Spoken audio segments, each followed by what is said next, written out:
Thank you. Okay, we will call this September 18th meeting of the Sustainability Council Committee to order, and we'll start with a roll call, please. Committee member Kristen Snedden. Here. Committee member Eric Friedman. Here. And Chair Megan Harmon. Here. Okay, and now we will move to approval of the minutes from the August 7th meeting. And I'll entertain comments or a motion. Approval. A second. Okay, it's moved by Councilmember Snedden, seconded by Councilmember Friedman. If we could have a roll call vote, please, so I'd be abstaining. Kristen member, I'm sorry. Yeah. Councilmember Kristen Yes. Snedden. Councilmember Eric Friedman. Yes. And Chair Megan Harmon. Abstain. Okay, are there any members of the public here or online who would like to address the committee on any items that are not on today's agenda? Seeing none. We will move to item 4, the week invitation. Yay. Thank you for coming. I'm Erin Markey, Quick Division Manager. I just wanted to share our calendar of events with you all for the year. We've got some printed copies we'll pass down. Like normal years, it kicks off with Coastal Cleanup Day on Saturday. So there's a number of cleanups happening all over the county. Creeks Division is hosting our annual Land Shark Tour. This year, we're going to focus it on Mission Creek and do kind of a watershed tour and talk about the watershed in Steelhead. There's a Steelhead Forum on Monday evening, where we'll be doing some talks about Steelhead locally in our creeks, as well as having some art on display that is Steelhead themed. Just a number of really great events happening again this year. We're really excited. So 26th annual Creek Week starting Saturday. Awesome, thank you. One of our favorite weeks of the year. Any public comments? I don't know if we need to do public comment. No? Okay, any comments from council members? Yay. Here. Okay, thank you very much. And with that, we will move to item 5, single-use materials regulation. Can I make an announcement on item, or not announcement, just a comment on item 5 before we start? I'm gonna need to recuse myself on the item related to 8-ounce or less plastic bottles for sale due to my employer sells those bottles, so it's a potential recusal issue. So when you talk about that, I'll have to leave the room. We'll have to vote on that separately. Okay, thanks very much. Awesome. So we'll have Ms. Daniela Rosales put that on this item, the single-use materials regulations item. All right. Good morning, committee members. My name is Daniela and I work in the Clean Community Division of the Sustainability and Resilience Department. Last November, we were here and it's good to be back. We presented you with a proposal at that time to update our single-use materials regulations.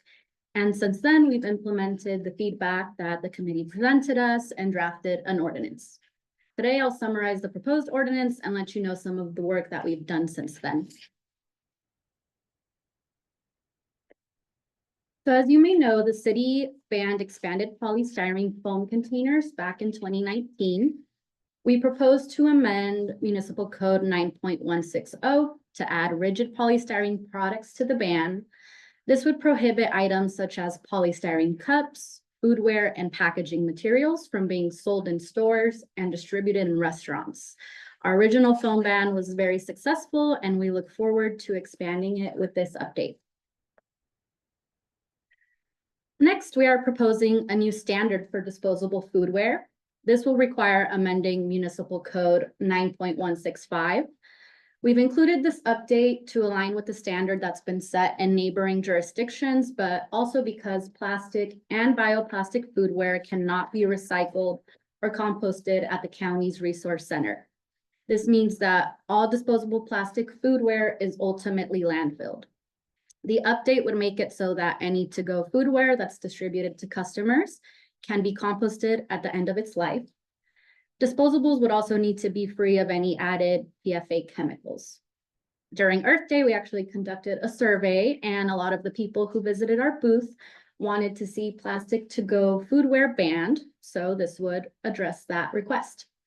Exemptions will be available if a business can't find an alternative or if they need some more time to find a compliant item. The disposable foodware standard will also apply to cutlery. Currently, plastic cutlery is allowed, but it must be distributed upon request first. The upon request requirement has been a point of confusion for businesses, and it's also been a bit difficult to enforce. So this update would simplify that messaging.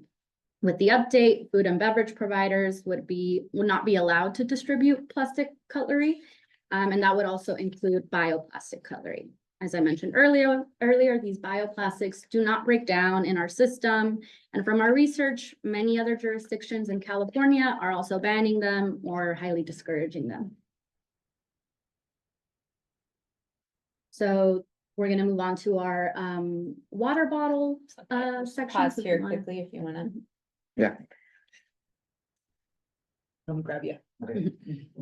No worries. All right, so next we are proposing a limited single-use plastic water bottle ban. We incorporated feedback from the committee and limited this ban to small 8 fluid ounce plastic water bottles.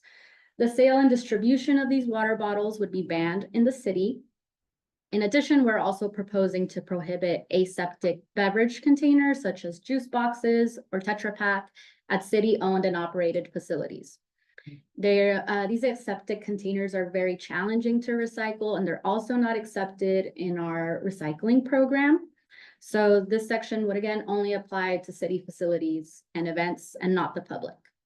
To support this change, we'd seek to add water refill stations and launch a public education campaign on water quality and plastic pollution impacts. And exemptions would of course be provided for public health or safety or emergency events. Thank you. Well, can I ask a quick question? Oh, sorry.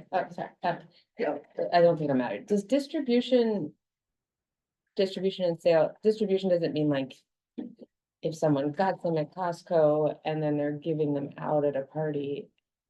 Is that It wouldn't apply to distributing? like personal use, but distributing would be selling, or if, you know, a restaurant is, you know, giving them out Okay. or something like that. So more broad distribution. Like, what does distribution mean? I guess the definition. In the context of the ordinance, we'll use sale to mean a retail sale, like Smart and Final, for example, and then distribution usually applies to restaurants Okay. and food providers and beverage providers. Okay, so our next section will address confetti and balloons. We propose prohibiting the sale of Mylar balloons as well as plastic and Mylar confetti. Latex balloons would still be acceptable, but balloon releases like what we see for grand openings or ceremonies would be prohibited. Residents are encouraged to use safer alternatives such as reusable paper lanterns or paper confetti for celebrations. Since our last presentation with the committee, we helped Downtown Parking purchase a new 100% electric vacuum. We actually held a naming contest at the Earth Day Festival, and the Grime Reaper came out on top. Meryl Sweep was a close second. The vacuum made its debut at this year's Fiesta, as you can see in the pictures, and these cleanup efforts will help us supplement the proposed confetti regulations. So one of the primary focuses of the proposed ordinance and one of the main goals of our division is reusable foodware. Over the past year, I've been working with the Foodware Ordinance Working Group, comprised of various jurisdictions in California. And one of the group's concerns is that there are inconsistencies on what is considered compostable across the state and across the country. The state is currently working on standardizing the definition through statewide legislation, but it is taking some time. Because of this, the cities are saying that the best thing we can do to promote reusables and help build infrastructure is to support reusable programs. Reusables should be the top priority, and we can supplement with compostables as needed. The proposed ordinance would require food and beverages served for on-site consumption to be served on reusable foodware only. Disposable plastic foodware totals about 503,000 tons per year, according to CalRecycle. So we'd like to help reduce this number through our ordinance. To assist with the transition to reusables, the city would seek to provide grants for dishwashers and reusable foodware purchases. Exemptions would be available on a case-by-case basis for businesses that can't get adequate access to dishwashing capacity. As I mentioned earlier, single-use plastic and bioplastic cups are not recyclable in our collection system and are ultimately landfilled. The proposed ordinance would require permitted events to ensure that at least 10% of the beverages served at that event are served in reusable cups. Event organizers would be required to state how they plan to meet this requirement through the event permit application. To implement the requirement, the city would adopt a phased approach. The requirement would only apply to city-led events during the first year, and then to all other permitted events the year after that. Exemptions would be provided for cases of undue hardship or practical difficulty as well.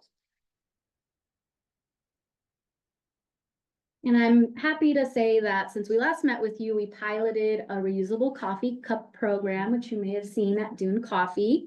We worked with Dune Coffee to offer customers a discount from the months of June through August of this year. Customers who brought their own cup in or who chose a reusable at the restaurant could receive $1 off of their purchase. Dune already offered a 50-cent discount, and so the city matched their discount to offer $1 off. Part of the promotion was also offering customers a reusable clay cup free of charge instead of a paper cup. Dune reported that compared to the 3 months prior to the pilot, the number of customers who brought in their own cup about doubled. And so a total of about 17,000 reusable cups were used during the pilot period. We are looking forward to expanding this program to other coffee shops in the city and continue to promote reusable cups. The next section is an update to our bag ordinance. This update would require repealing our current ordinance and adopting the state's legislation, which states that all plastic carryout bags, including the thicker plastic bags, at grocery stores would be banned by January 1st, 2026. Stores can either distribute paper bags or sell reusable textile bags, or customers can bring in their own bags. We will update the information on our website and conduct outreach to all of the stores to inform them of the state legislation that's upcoming. So to get a better idea of what materials are prevalent in the city, we did some outreach and conducted a material survey. Of the 282 businesses that we surveyed, it looks like about 56 of them were using disposable foodware to serve food and beverages on site for the customers who were dining in. Some businesses cited space constraints or limited staffing as barriers to implementing dishwashing. We also observed various plant-based plastic straws and cutlery at multiple restaurants. Some of the businesses explained that they were not aware that this material doesn't break down in our composting collection program and that it doesn't break down in marine environments. They might have thought it was biodegradable over time. This highlights a need for more education on bioplastics and simplified messaging. I added some pictures on the slide showing some local businesses who have gone from initially serving styrofoam years ago to serving compostables or reusables now. I was out in the field doing a lot of the business outreach when we passed the foam ban in 2019. And at the time, implementation seemed really daunting because so many of the restaurants had styrofoam. If you stepped into a restaurant 5 years ago, the disposables would look very different. So although it took some time, these pictures show us that changes can be made and that our business community is willing to work with us on these changes.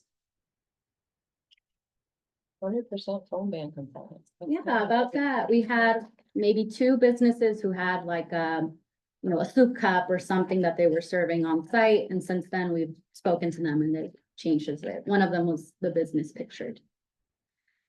Our goal is to give businesses the guidance that they need to successfully transition to compliant materials. I have some examples at the bottom of your packets of some of the material that we've been working on with our community engagement division that we're thinking is what we'll use. We'll continue to work on that.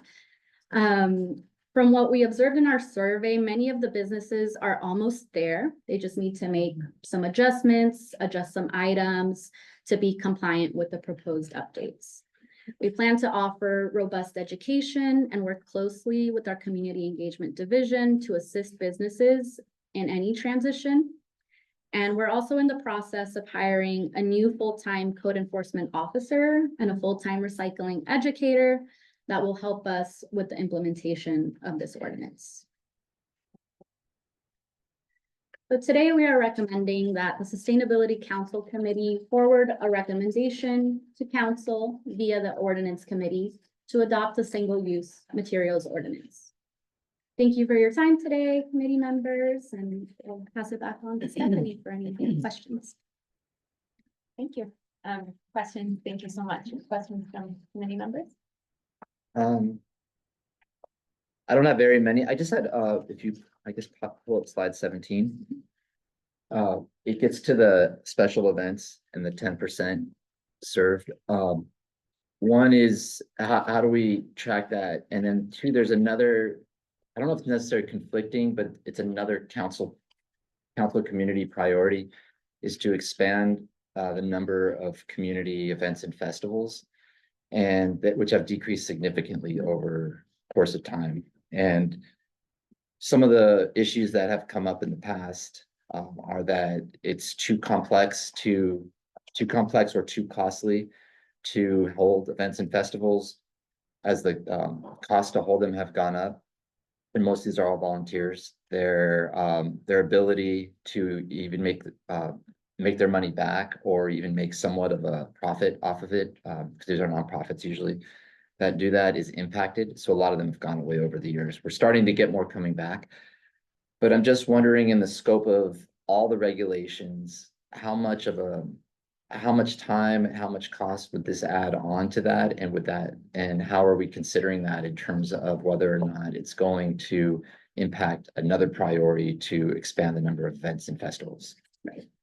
So, as I mentioned, we want to prioritize implementing this across city events first. We really want to learn how to do it, work out the kinks, so that way, by the time it comes for the community to do this, you know, we've done it ourselves and we know what amount of effort and cost it takes.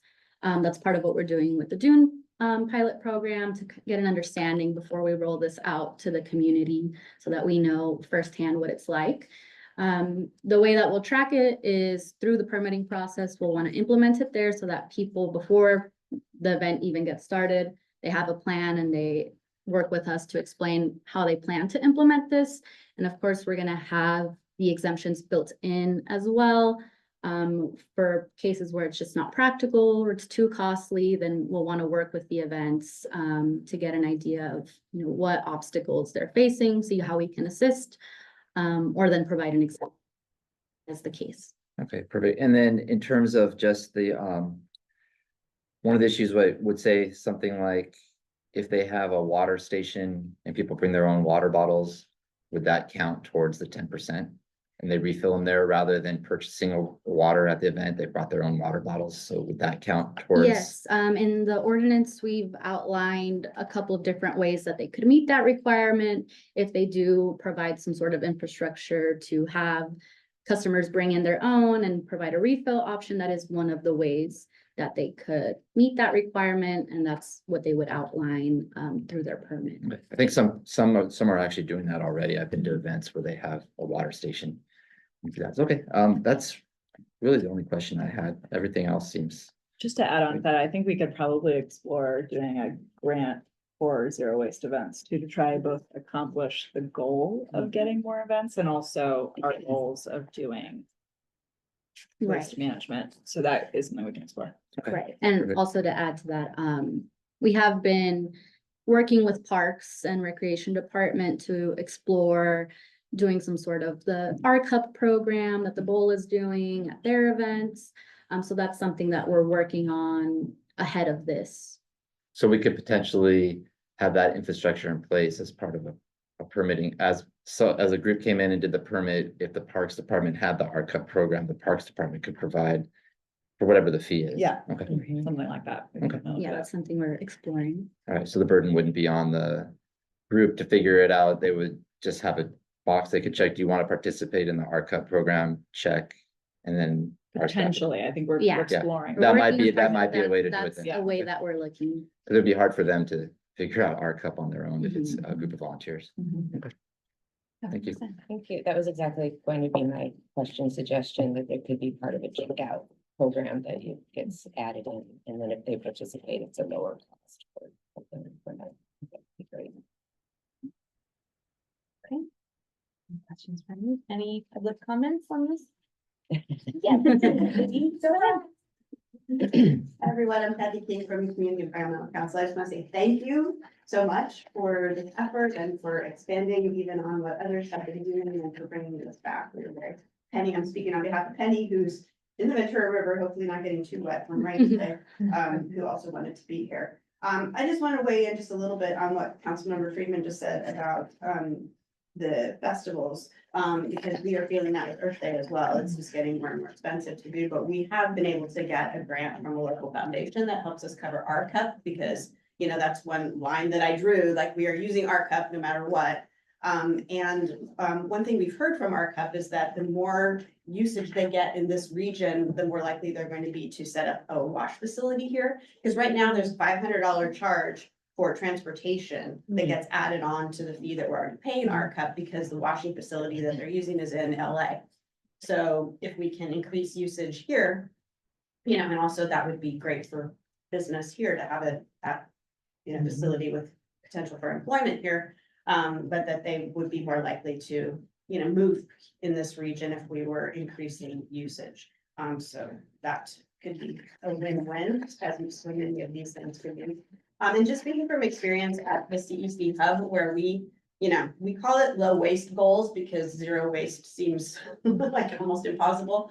And there is a lot of confusion about compostables there because, you know, we try to say no single-use plastic here. And then when people are sourcing, even like Catering Connection and other caterers that we're working with, they don't seem to understand that regular old Dixie white paper plates are compostable, you know? So I think that's a marketing missed opportunity. Like everything says gluten-free on it, even if it never had gluten, you know, maybe slap compostable on some of these paper products. Cause I'd say you don't have to go spend a huge amount of money on some fancy bamboo, you know, type of product. You just get plain old napkins and plates and we can put them in the yellow can. So that has been a challenge for us at the hub because we don't want to put burden on our users, but we also want to try to spread our mission.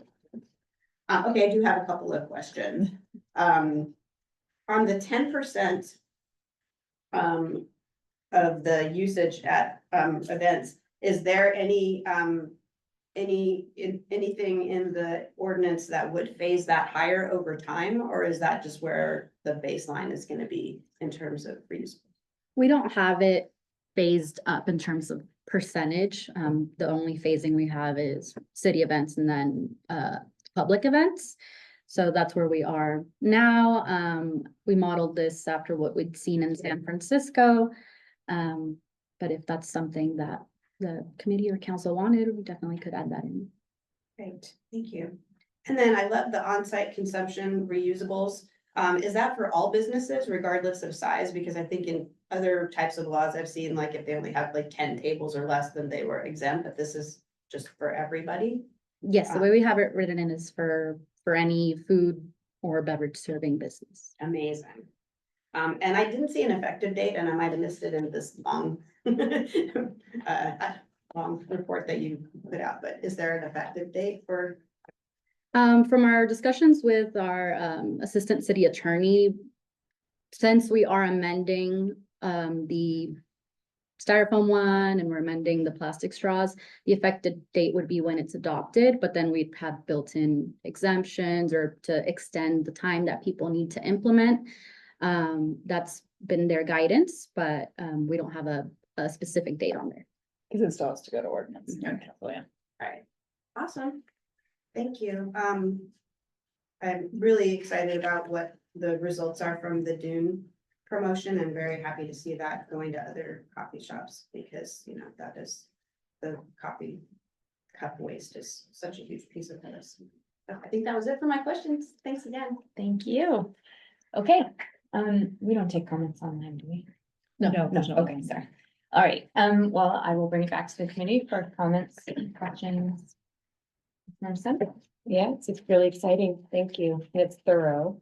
And I think we shouldn't probably need to do too many updates for a while, maybe after this. So just thank you. I think it'll take a lot of education to the community too. And a question about the two positions that you proposed, those are already budgeted for and already, okay, thank you. And not general fund. And not general fund. Thank you. And really good idea and necessary. Really excited about this. Thank you. Also, this is a big step forward. I know a lot of these, we've been trying to do this for a number of years. It's amazing how we were ahead of the game and how quickly you can be behind the game in just a few short years. I remember when the city was one of the first to ban the styrofoam in general. And then now we're behind, but this will put us wherever we want to be, and a lot of these and I appreciate the suggestion about a grant program potentially Yeah. for to help with the cups. That'll make it a lot easier so that we're balancing both those priorities. And the balloons is also great. And having no Mylar, that's something that we get constituents every now and then. So definitely supportive of moving this forward. Yeah, I agree with both of those comments. This is really fantastic. Substantively, obviously, critical and hugely important. I also want to just specifically point out, you know, I'm sensitive to the challenges that our local businesses are facing sort of writ large. And I think the sensitivity with which this has been written while also balancing our frankly critical need to move forward on these issues is just very, very well done. And I think it's, to me, really a model for how we should move forward in partnership with what are somewhat challenging. Look, I mean, I think we all know it's really challenging to be told you have to do it this way, and there may be added expense. And, you know, I mean, that's really a tough position. And I think the way that this is being phased in, the focus on education, the piloting, like this is pretty much, to me, as close as we can possibly get to partnership around somewhat challenging issues as we possibly could get. So I wanted to call that out specifically. I agree, substantively, everything is amazing. That also is so important, and I really, really appreciate it. And I really would encourage us to use this as a model in other similarly complex, sort of multifaceted, lots of levers, lots of issues at play. It's kind of everything we do, but I really appreciate it. So very, very well done. Thank you. And now I guess we will do two motions. The first, accepting the plastic water bottle ban. So motion. Okay, I'll move accepting the plastic water bottle ban. So doing that one separately. Yeah. Yeah. Okay. Oh, that's the one where So you're. I so need- do you have- I need to step out we're- there. Yeah. Okay, Yeah. Yes. okay, and I'll second that. And then any objections to unanimous consent? No. Okay, so the water bottle ban piece passes. Eric? Being recorded to make sure we're following the Brown Good Act. job, good job. Anything else? I'll move the rest of the items. Second. Any objections to unanimous consent? Seeing none, okay, the motion passes. Thank you very much. This is really exciting. So next up to ordinance. right? Correct, yeah. And we'll Get get that that one. when, like, I think we're ready to go. The language is drafted. The so- language is drafted. I think it just needs to be put in its final format, and so you let the city attorney know, and then it's ready to go. Okay, so now we will move to agenda item 6, which is input from this committee on topics of interest. And just quickly for context, the things that are coming your way, I believe we're canceling next. October is gonna be canceled. And then we will have coming your way, the waterfront adaptation plan. These are not necessarily in order. The water and wastewater adaptation plan, those are coming separately. Because they're in different phases right now. We will likely have the proposed kelp farm coming, off of the harbor coming to talk to you. And there was another department that was gonna bring something. 3C, 3C Ren is the regional energy network that we're a part of, wants to come and talk about their programs and offerings as well, and just for what they've been up to. And then the ecological framework is still on our list. It's just a little bit of a nuanced how we deliver that to you. So. Okay. And then, yeah, please let us know what else. So I was just gonna ask that about the, so I know near and dear to all three of us, the blue economy and that, so that will be part of the waterfront adaptation plan? No, we're possibly? actually gonna bring that separately, Okay. in terms, more under the lens of the climate action plan and the Okay. sequestration element of Okay. that. And sort of a partnership with them. But it will likely feature in the adaptation plan as a pilot adaptation measure, right? There's some sort of wave Mhm. de-strengthening. I'm saying that completely wrong, but Yes, yeah, tidal help yes, for sea level rise. okay, But yeah, it will come separately as a proposed partnership. that's helpful to know as we're framing it when we're talking. Yeah. Okay, thank you. Okay. Sounds good to me. Any other?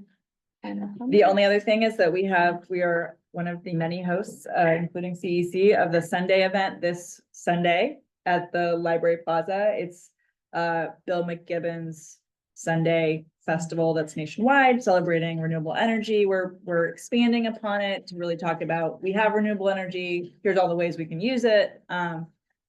Councilmember Sten will be one of the speakers. The panelists are pretty great, actually. So I just wanted to encourage you to come and see our booths, and there's kids' activities. Councilmember Harmon, that your kids may enjoy. And so, yeah, that's coming up this Sunday. Nice. Yeah. Okay. Yeah. Amazing. Looking forward to it. Right, that we are adjourned. Thanks, All right. everybody. That was quicker than I thought. Yeah. In and out. I like it. For such an uncontroversial topic. I know. It's Won't so be that way at great, the ordinance. groundwork was, yeah. This is the best of luck. All right, thank you guys. Thank you. I had some kids come yesterday